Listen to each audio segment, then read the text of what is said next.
Hello everybody and welcome back. So we're going to continue doing these dots, interactive dots with the player. So in the scene it looks like this, so we just need to make sure we move up this part just a tiny bit so it doesn't intersect with the surfaces.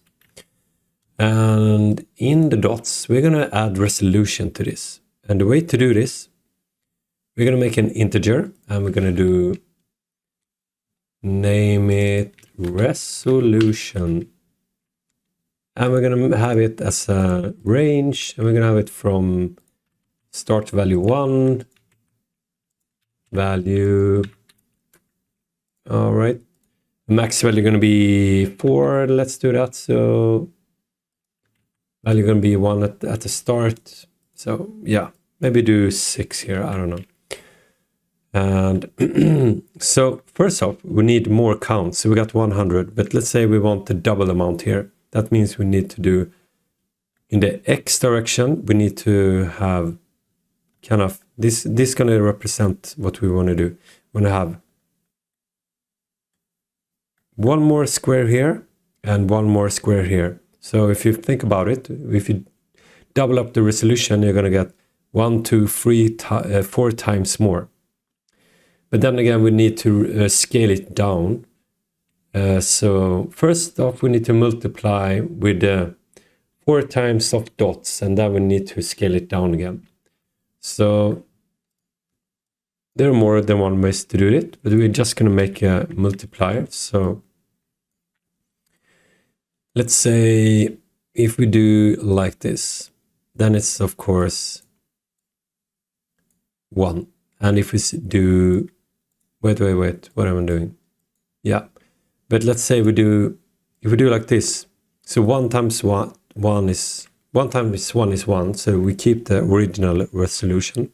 If we do 2 here, now we see we're getting 4 times the resolution. So we need to address this, and the way we do this, we need to compensate it over here. So if we take the resolution here, what we're now going to do here, well, actually, let's just remove this one for now. Or no, we do 2.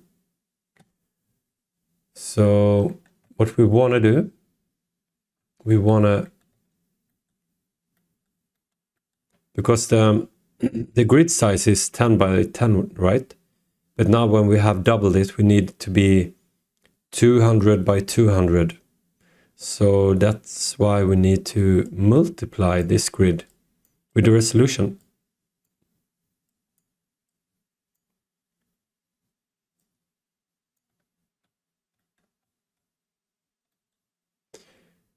And also we need to, because we scaled it up, okay, so it's 10 by 10, 20 by 2, yeah. One thing that we need to keep in mind is that we do this single burst. So sometimes it feels a little bit, you need to kind of restart the setup, right? And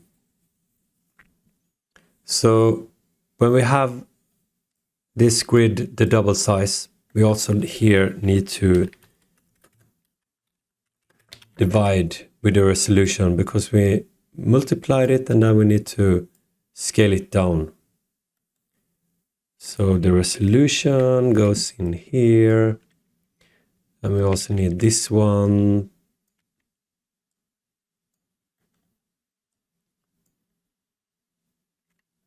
So now it's 10 by 10, and the resolution is super high. Well, super high, but it's definitely bigger. So we just make smaller. Now you see there is 2 dots per square. So if I just do like this, if we do resolution 1 and restart, you see it's 1 dot. And if we do step 2 or step 3, you see it's like 3 in each one. So that's how the resolution is worked out. So you need to multiply it, the resolution by itself, and then multiply the grid size here. And then you need to multiply the grid size here, but only by once. And then you divide it by once here. So that's how you do that. And the size, we're gonna do different sizes. So we're just gonna do a simple remap, or actually random should be good enough. So if we do the size and plug it into the size like this, then we just do the minimum and max. So let's say we have 0.05 maybe, and then we do 0.4. Now we have dots like this. I'm actually going to change this one to orange. I find it easier to see on the background.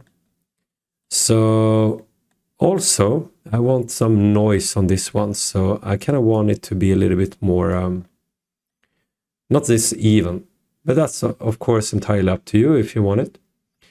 But so here we have this part. And now before we put it into the set position, we're just going to add a small bit of noise. So here we're just going to add node like this.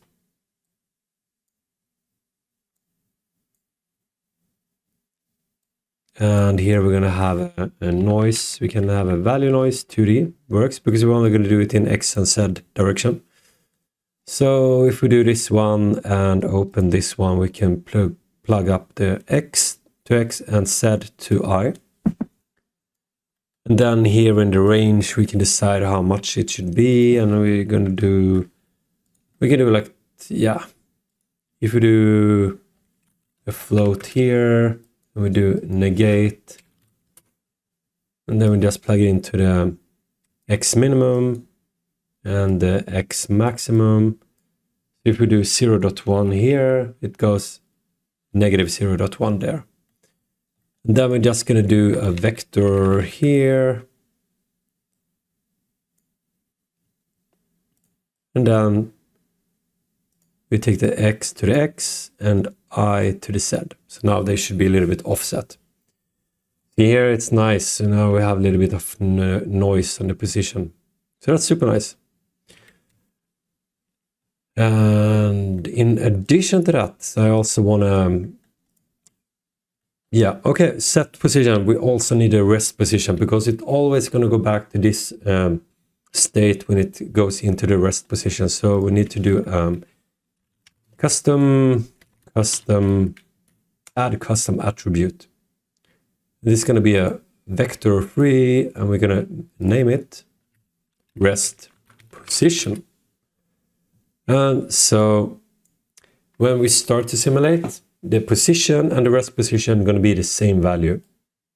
But down in the update particles, we're going to change it in more interactive. So the last thing I want to do here is to set the color.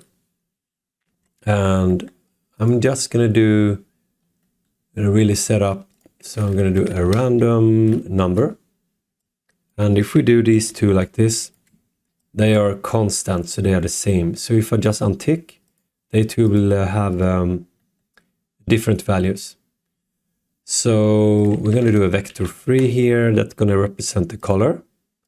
And I'm going to just plug in this one here. And down. So we have set the color here. And the render quad, we just do get color, attribute color like this. And just plug it in like this. So now it's white. But here you see we have between 0 and 1 in X and I, so red and green, and we keep the blue to 0. And I just plug it in here, and now they should have their own colors, so they do.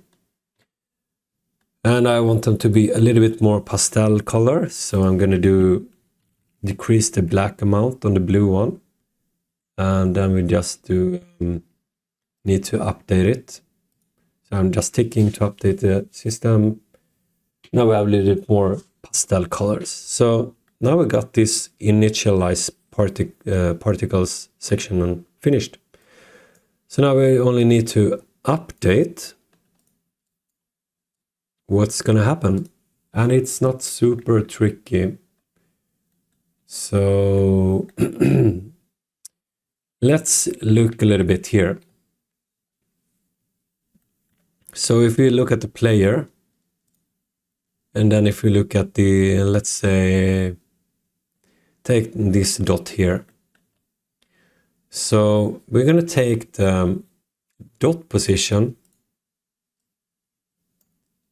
This dot position here is position dot and position player. So we're going to take the position negative to the player, and then we get the distance here. So then we're gonna measure the distance here, and if that distance is less than 1, it's gonna go into a lerp. So we're gonna lerp between 2 stages. So if we take the here, we're gonna do set position. So now everything goes into center because it's position 0, 0, 0. So if we do get position, and we got the position, we already set the position from the rest position. So now they should go back to the original position. So if we now calculate, if we have a player position, so player position is this part here that we put in with this script here. So we always update the position player. So if we do the points position and then we do subtract with the player position, now with this part we can do length. Now we know how far from the dot to the player it is. And if we, with this length, if we do a remap, and we're actually going to clamp this one. So we're actually only going to, if the value is more than 2, if the distance between the player and the dot is more than 2, we will clamp it with this one. So if the range is 3 meters, it's going to be clamped down to 2. And the value we want out from this is 0 to 1. And the reason we want to do it like this is because here we're going to do a lerp. And the lerp wants a value, the S part wants a value between 0 and 1. So that's why we want to measure a distance of 2 meters, but it's going to remap and represent a black and white value between 0 and 1. So here we got it. So if we do get custom attribute, and here we get the vector 3, and we do rest position.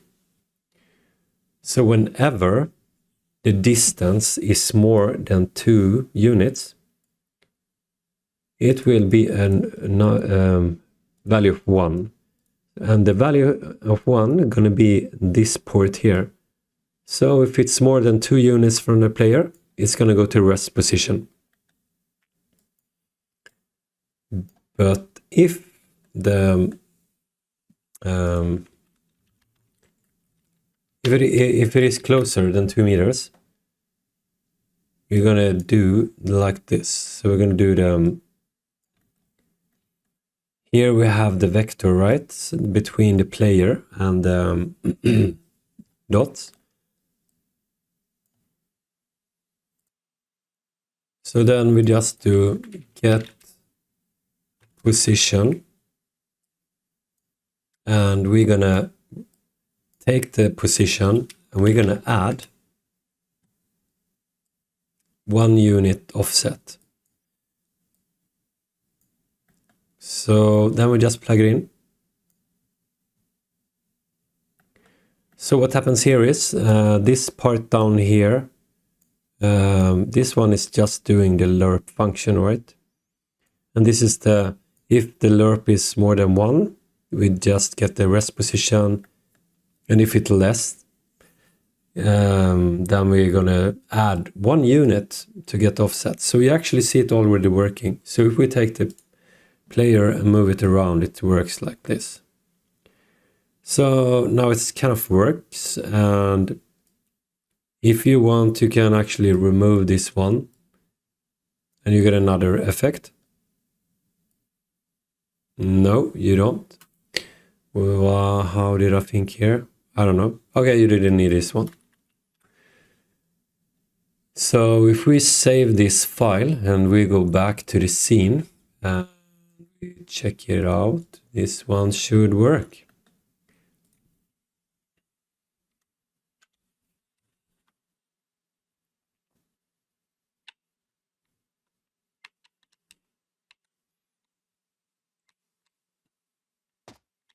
And here we are. Isn't it cool? So I mean, this is pretty basic setup, but you can just iterate it and do so much cool stuff. And you can have the dots interact in a total different way. I actually made a snake series for a while ago, and that also discovered this area. It's pretty nice. More interactive, active, I would say. And so let's say we want to do resolution even more. We just need to restart the setup. And now you see even more dots, and we can crank it up even more. We just need to restart the setup. Yeah, and then we should change the dots size as well. So, and grid size, now it's, this is huge, 40. But it's so cool with VFX because it's so on the GPU, so it can manage a lot of stuff. So I can see there is something fishy going on with scale and resolution. So my way of doing it is not, it's buggy. So I'm gonna have a check on that one. Yeah, the resolution is of course not good, as you can see, but I'm not gonna address it now. I'm gonna leave it for this because it's more about the dots effect that I'm out after, and I'm of course gonna solve that resolution problem, and I'm gonna do in the comments, or if you find out the solution, you can just do in the comments, and I'll be thankful for that. So I really hope you like this, and thank you so much for watching.